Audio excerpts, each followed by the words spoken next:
gonna use this mic like Bob Barker just because I don't know what to do with my hands. Hey, what's up? My name's Austin. I'm a digital artist, and my goal with this channel is to inspire other artists to create and reach their art goals. So if that sounds like something you'd be interested in, be sure to subscribe so you don't miss any art tips that might take your art to the next level. So many options out there with how to get started with digital art. You might be a little bit overwhelmed. I know, because I was when I first got started, until I just kind of made the plunge and just decided to get an iPad, just because it seemed like I saw a lot of people using Procreate and a lot of people talked really highly of it. There's all these different programs and different tablets that you can buy. So it's just hard to know, where to start. So to hopefully make this easier for you, I'm going to be showing you a little bit of behind the scenes of how I make my art and produce my YouTube videos.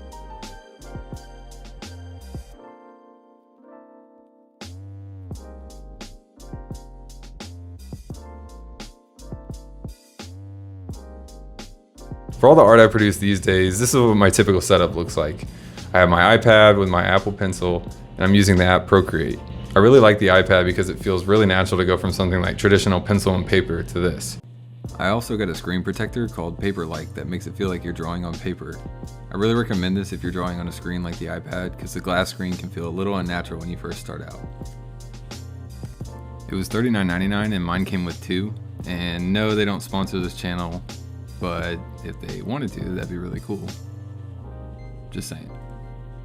I've also got some gloves that I use.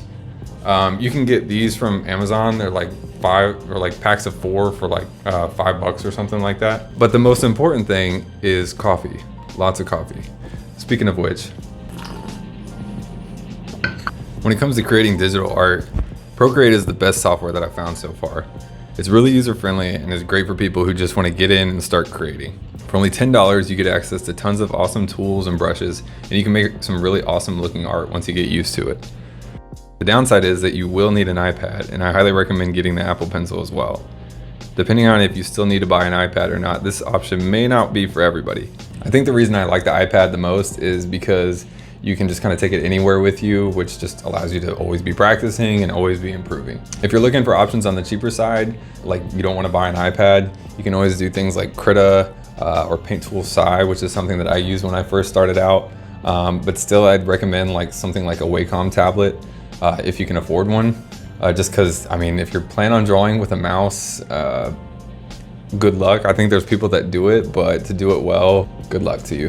As far as the actual brushes go for Procreate, I pretty much just use the default brushes. I recently bought a brush pack to try and add some variety, but I found myself still just going back to the default ones, so I don't feel like you need to buy a bunch of brushes in the beginning. The brush pack I bought is called Comics Max Pack for $15 if you want to go check it out yourself.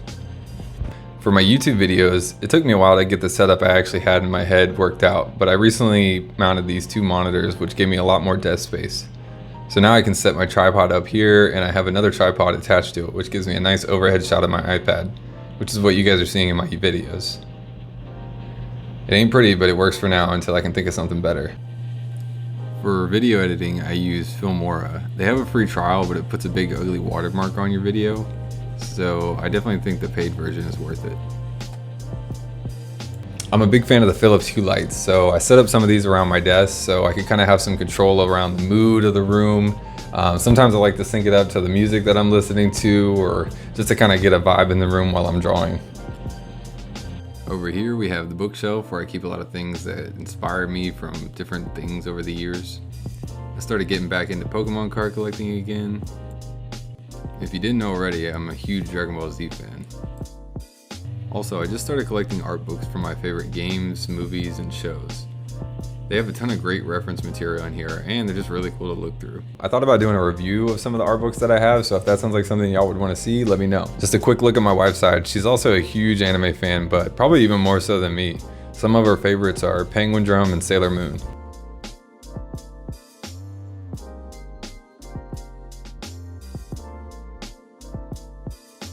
I also have a full-length mirror over here.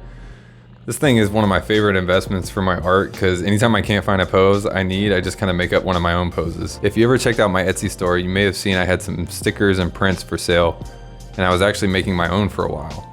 This is kind of where I keep everything organized in different drawers. I was using a Cricut Pro to do all the cuts, and I'd package and ship them myself, but it was taking quite a bit of time. So I'm currently looking into some print on demand services to take care of all that for me.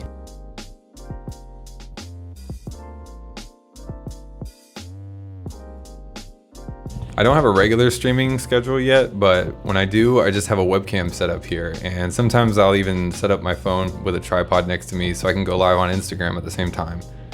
For streaming software, I use OBS Studio, which is free and easy to get started with. I also bought a program called AirServer. It was about 20 bucks. And the reason I did this was because I like to do everything on my desktop, but my iPad doesn't like to play well with my PC. So this program just makes everything go a lot smoother.